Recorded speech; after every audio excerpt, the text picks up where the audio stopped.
پہلے عرب کا جو معاشرہ ہے وہ ظلم و ستم کی پستیوں میں ڈوبا ہوا تھا، حکمران حاوی تھا اور کمزور کا کوئی پرسان حال نہ تھا، امیر ترین تھا اور غریب کے پاس کھانے کو کچھ نہیں تھا۔ کچھ عرصے میں وہی ریاست مدینہ کی تاریخ بتاتی ہے، حضور نے غریبوں کو نکال نہیں دیا یا امیروں سے کچھ چھین نہیں لیا، امیر بھی خوشحال رہے، لیکن معیشت کے ایسے قانون مرتب فرمائے کہ اگر امیر زکوٰۃ دینے کے لیے مدینہ کی گلیوں میں نکلتا تھا اسے کوئی زکوٰۃ لینے والا فقیر نظر نہ آتا تھا۔ معیشت دان ہے، میرے آقا کی زندگی کو پڑھے، اس کو پتہ چلے گا کہ معیشت کیسے چلانی ہے۔ ڈاکٹر صاحب اگر کوئی قانون دان ہے، آج بھی لنکن یونیورسٹی جو لاء کی بڑی یونیورسٹی ہے لنڈن میں، اس میں یہ لکھا ہوا ہے کہ دنیا کے کامیاب ترین قانون دان کا نام محمد رسول اللہ صلی اللہ علیہ وسلم ہے، اس کو تو مغرب کا معاشرہ بھی مان رہا ہے۔ ڈاکٹر صاحب رسول اللہ صلی اللہ علیہ وسلم نے ایسا قانون بنایا کہ جیسے فقیر عدالت کے آگے جو ہے وہ جواب دہ تھا، ویسے ہی بادشاہ جواب دہ تھا، قانون کی نظر میں سب برابر تھے۔ ایسے قانون بنائے کہ وہ قانون پڑھیں تو پھر قانون دان کبھی بھی دنیا میں جو ہے وہ ناکام نہیں ہوگا۔ ڈاکٹر صاحب اگر سپہ سالار کے طور پہ دیکھیں تو کس طرح اپنی سرحدوں کا دفاع کرنا ہے،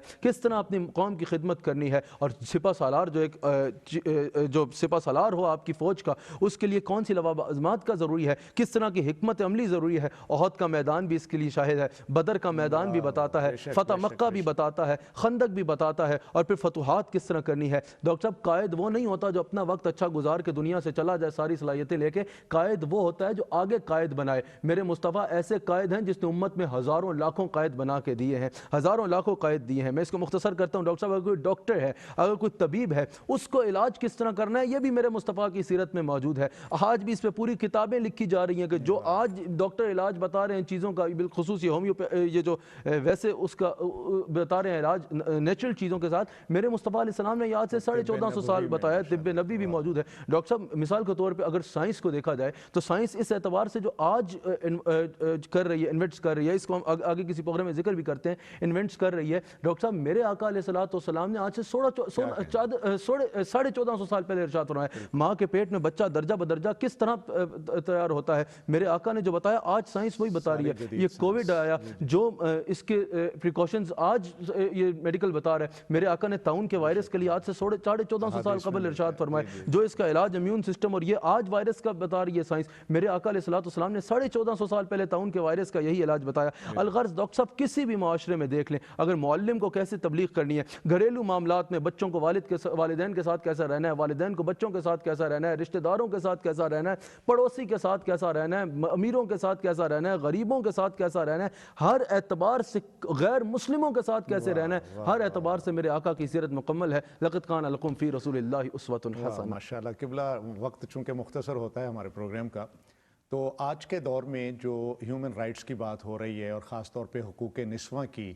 بعض گشت جو مغرب سے چلی اور ہمارے مشرقی معاشرے میں بھی سنائی دے رہی ہے، آپ کیا فرماتے ہیں کہ سیرت طیبہ سے بالخصوص جو حقوق نسواں کا ہمیں جو ہے وہ آپ کیا فرمائیں گے؟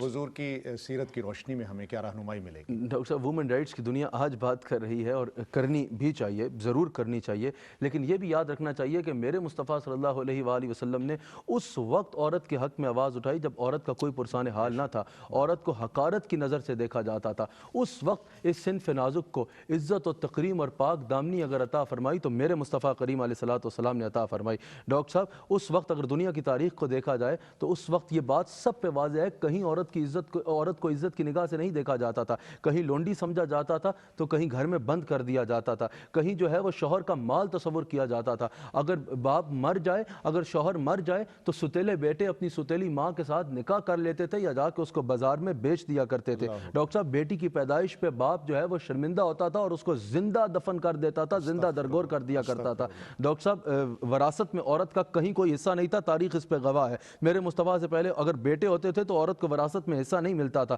ڈاکٹر صاحب عورت ظلم و ستم کی اسی چکی میں پس رہی تھی اور اسی حقارت کی نظر سے دیکھی جاتی تھی۔ پھر میرے مصطفیٰ علیہ الصلوۃ والسلام نے کائنات کو اپنے سایہ رحمت میں لیا، اور ڈاکٹر صاحب پھر میرے مصطفیٰ علیہ السلام نے عورت کو وہ عزت، وہ مقام اور وہ مرتبہ عطا فرمایا جس کا کوئی تصور بھی نہیں کر سکتا تھا۔ ڈاکٹر صاحب میں اس کو فخر سے کہتا ہوں الحمدللہ کہ اگر آج دنیا میں عورت کو عزت ملتی ہے اور تکریم ملتی ہے تو یہ فقط میرے مصطفیٰ صلی اللہ علیہ وآلہ وسلم کا ہی فیضان ہے، کیونکہ یہ شعور زمانے کو میرے آقا علیہ الصلوۃ والسلام نے دیا ہے کہ عورت تمہاری نوکرانی نہیں ہے بلکہ عورت تمہاری عزت ہے۔ ڈاکٹر صاحب، جب پوری دنیا عورت کو حقارت کی نظر سے دیکھتی تھی، عورت کو مرد کی لونڈی، نوکرانی اور جنسی خواہشات جو ہے اس کو پورا کرنے کا ذریعہ خیال کیا جاتا تھا، اس وقت ڈاکٹر صاحب ظلم و ستم کی اس تاریخی میں جب عورت تھی، اس وقت اگر عورت کی تعظیم و تکریم کی روشنی پھیلی تو وہ فقط میرے نبی صلی اللہ علیہ وآلہ وسلم کے ذریعے سے پھیلی۔ ڈاکٹر صاحب، بچیوں کو زندہ درگور کرنے والوں کو کس نے بتایا؟ میرے نبی نے بتایا کہ بچی ذلت کا نہیں بلکہ عزت کا نشان ہے۔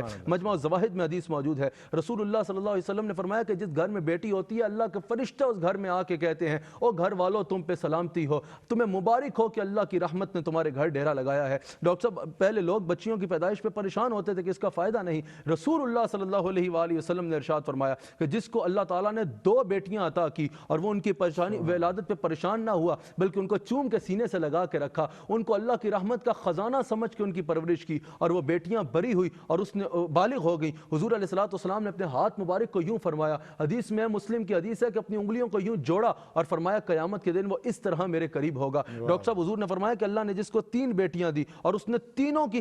محبت سے پرورش کی اور ان کی فرض ادا کر دیا، شادی کر دی، حضور علیہ السلام فرماتے ہیں اللہ تعالیٰ اس پہ جنت واجب فرما دیتا ہے۔ کہ صحابی نے عرض کیا رسول اللہ کہ کسی کی 2 ہوں یا 1 ہو، حضور نے فرمایا جس کی 2 ہوں اللہ اس کے ساتھ بھی یہ معاملہ فرمائے گا، جس کی 1 ہوں اللہ اس کے ساتھ بھی یہ معاملہ فرمائے گا۔ ڈاکٹر صاحب، جب بیٹی کو ذلت کا نشان سمجھا جاتا تھا، زندہ درگور کر دیا جاتا تھا، اس وقت میں میرے آقا علیہ السلام نے اپنی بیٹیوں کو عزت دے کے قیامت تک آنے والوں کے لیے بیٹیوں کی عزت کو عیاں فرما دیا۔ حضرت سیدہ کائنات، سیدہ طیبہ طاہرہ عابدہ زاہدہ ماجدہ حضرت سیدہ فاطمہ سلام علیہا بخاری میں موجود ہے، حضرت عائشہ راوی ہیں، جب حضور کی بارگاہ میں آتی، حضور کھڑے ہو کے ان کا استقبال کرتے اور ان کو اپنی مسند پہ بٹھاتے، اور یہ عمل فرما کہ حضور علیہ السلام نے واضح فرمایا کہ بیٹی ذلت کا نہیں بلکہ اتنی عزت کا نشان ہے کہ کائنات کا مالک و مختار خود کھڑے ہو کے اپنی بیٹی کا استقبال فرما کے اپنی بیٹی کو اپنی مسند پہ بٹھا رہا ہے۔ یہ کر کے ڈاکٹر صاحب حضور علیہ السلام نے واضح فرما دیا کہ بیٹی ذلت کا نہیں بلکہ عزت کا نشان ہے۔ اس کے بعد ڈاکٹر صاحب وہی معاشرہ جو بیٹیوں کو زندہ درگور کرتا تھا، بیٹیوں کو چوم چوم کے سینوں سے لگانے لگا۔ اپنی بیٹیاں تو اپنی بیٹیاں ہیں، اوروں کی بیٹیوں کی کفالت کرنا اور اوروں کی بیٹیوں کی جو ہے وہ ذمہ داری لینا اپنے لیے آخرت کے لیے وسیلہ نجات سمجھنا شروع ہو گیا، وسیلہ نجات سمجھنا شروع ہو گیا۔ ڈاکٹر صاحب، میرے حضور صلی اللہ علیہ وآلہ وسلم نے بیوی کو شوہر کی ملکیت اور جسمانی اور جنسی تسکین کا سبب سمجھنے والوں کو، صرف جنسی تسکین کا جو ہے وہ سامان سمجھنے والوں کو بتایا کہ بیوی جو ہے وہ نوکرانی نہیں ہے، بیوی صرف تمہاری جنسی خواہشات پوری کرنے کے لیے نہیں ہے بلکہ بیوی کے ساتھ حسن سلوک جو ہے وہ انسان کو اچھائی کا پیکر بنا دیتا ہے۔ حضور علیہ السلام کی حدیث ڈاکٹر صاحب ابن ماجہ میں موجود ہے، آقا علیہ السلام نے ارشاد فرمایا تم میں بہترین وہ ہے، بار کوئی جتنا اچھا بنتا پھرتے، تم میں سب سے اچھا وہ ہے جس کا اپنی بیوی کے ساتھ اخلاق اچھا ہے، جس کا اخلاق اپنے گھر والوں کے ساتھ اچھا ہے۔ پھر حضور نے فرمایا مجھے دیکھو، میں اپنے گھر والوں کے ساتھ سب سے اچھا ہوں۔ ڈاکٹر صاحب، کہاں وہ نظریہ کہ جہاں بیوی کو صرف ایک نوکرانی لونڈی اور جنسی خواہشات کو پوری کرنے کا سامان سمجھا جاتا تھا، اور کہاں یہ تصور کہ حضور نے فرمایا اللہ اور اس کے رسول کی بارگاہ میں تمہارے اچھے اور برے ہونے کا فیصلہ تب ہوگا جب تمہاری بیوی کے ساتھ تمہارا اخلاق دیکھا جائے گا۔ اگر وہاں تمہارا اخلاق اچھا ہوا تو تم اچھے ہو، اگر وہاں تمہارا اخلاق برا ہوا تو تم برے ہو۔ میں مختصر وقت میں ڈاکٹر صاحب اس کو بہت جلدی بیان کرنے کی کوشش کر رہا ہوں کہ اگر یہی عورت جو ہے وہ ماں کے روپ میں ہو تو میرے آقا علیہ السلام نے اس کو اتنا مقدس مقام دیا کہ جس معاشرے میں ماں کی عزت کا کوئی تصور نہیں تھا اور ماں کو بازار میں بیچ دیا جاتا تھا جب باپ مر جائے، ڈاکٹر صاحب اس معاشرے کو میرے مصطفیٰ علیہ السلام نے بتایا کہ والدین کو راضی کرو، اگر تمہارے ماں باپ تم سے راضی ہیں تو اللہ بھی راضی ہوگا، اور اگر ماں باپ کو ناراض کر لیا تو اللہ بھی ناراض ہوگا۔ اس معاشرے کو آقا علیہ السلام نے فرمایا کہ حج کی فضیلت سنی ہے نا؟ ہاں یا رسول اللہ سنی ہے۔ حضور نے فرمایا ماں باپ کو پیار کی نظر سے دیکھ لو، اللہ مقبول حج کا ثواب عطا فرمائے گا۔ اس معاشرے کو میرے آقا علیہ السلام نے بتایا ڈاکٹر صاحب کہ اگر تمہاری جنت ہے تو تمہارے ماں کے قدم کے نیچے ہے، تمہاری ماں کے قدم کے نیچے جنت ہے۔ اور پھر امام سیوطی نقل کرتے ہیں حضور نے ماں کا مقام بتایا، حضور نے فرمایا اگر میں نماز پڑھا رہا ہوں اور میری ماں سیدہ آمنہ سلام علیہا زندہ ہوتی، میں نماز عشاء پڑھ رہا ہوتا، سورہ فاتحہ پڑھ رہا ہوتا، اور حضور فرماتے ہیں ایسے میں میری ماں مجھے آواز مارتی، میں اپنی نماز چھوڑ کے اپنی ماں کی بات سننے چلا جاتا، اپنی ماں کی بات سننے چلا جاتا۔ ڈاکٹر صاحب عورت کا وراثت میں حق نہیں تھا، میرے نبی علیہ السلام نے عورت کو وراثت میں حق دیا۔ ڈاکٹر صاحب جہاں تک وومن ایجوکیشن کی بات ہے، لوگ کہتے ہیں وومن ایجوکیشن اسلام میں جائز نہیں، ڈاکٹر صاحب سب سے پہلی درسگاہ حضور علیہ السلام نے ماں کی گود کو کہا، جو خود ہی نہیں پڑھی وہ کسی کسی کو کیا پڑھائے گی. پھر حضور علیہ الصلوۃ والسلام نے ڈاکٹر صاحب ہر جو ہے ایک دن مقرر فرمایا جس میں حضور عورتوں کا تعلیم دیتے اور عورتوں کو سوالوں کا جواب دیا کرتے. اور اس امت کی سب سے بڑی عالمہ حضور نے حضرت عائشہ صدیقہ سلام اللہ علیہا کو فرمایا. صحابہ کہتے ہیں 70% دین، 2/3 جو دین ہے وہ ہم تک ہماری ماں عائشہ صدیقہ سلام اللہ علیہا کے ذریعے سے پہنچا ہے. تو پتہ چلا کہ حضور علیہ الصلوۃ والسلام نے واضح فرما دیا کہ عورت تعلیم حاصل کر سکتی ہے. تعلیم حاصل کرنا صرف مردوں کا حق نہیں، عورت بھی تعلیم حاصل کر بھی سکتی ہے اور آگے تعلیم دے بھی سکتی ہے. مسلمان عورت جو ہے وہ شریعت کی حدود میں لے کے تعلیم بھی حاصل کر سکتی ہے، اور اگر شریعت کی حدود پامال نہیں ہو رہی تو وہ کاروبار بھی کر سکتی ہے اور نوکری بھی کر سکتی ہے. اور آخری بات یہ ڈاکٹر صاحب کہ فورس میرج کے خلاف دنیا آج آواز اٹھا رہی ہے. فورس میرج کے خلاف سب سے پہلی آواز اگر انسانیت میں اٹھائی ہے تو میرے نبی علیہ السلام نے اٹھائی ہے. اسلام کا نظام نکاح میں ایجاب قبول کیا ہے؟ جب تک بیٹی کی اور بیٹے کی رضا شامل نہ ہو نکاح معرض وجود میں آتا ہی نہیں ہے. پھر حضور علیہ الصلوۃ والسلام کی واضح حدیث مسلم میں موجود ہے. حضور نے فرمایا غیر شادی شدہ عورت اس کا نکاح اس کی اجازت کے بغیر مت کرو. علامہ ملا علی قاری کہتے ہیں اس حدیث سے پتہ چلا شریعت کے نزدیک یہ ناجائز ہے کہ بیٹی کا نکاح زبردستی کر دیا جائے یا بیٹے کا نکاح زبردستی کر دیا جائے. تو پتہ چلا عورت کو جتنی عزت و تکریم حاصل ہے ڈاکٹر صاحب وہ میرے نبی نے دی. ماشاءاللہ قبلہ صاحب، آپ نے کیا خوبصورتی سے کوزے میں گویا ایک سمندر بند کر دیا ہے،